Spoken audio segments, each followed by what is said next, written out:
Qa me bo kështu si peder. Heke zingjirin e qenit, se është haram për meshkujt. Heke vothin e kësqeve, se është haram për meshkujt. 3 opcionit i ka dhe.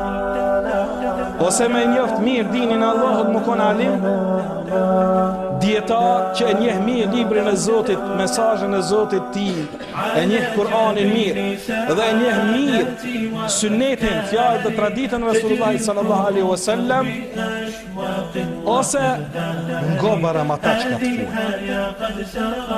I katërti mos u bën, haramxhi mos u bën, zinaqar mos u bën, rëncan mos u bën, dallaveraxhi mos u bën, rrugaç mos u bën, zullumqar mos u bën. I katërti çka do që është jashtë këtyre 3 grupeve, mos u bën, i tha Abu Dardaja, nëse dëshiron ti me qenë i shpëtu.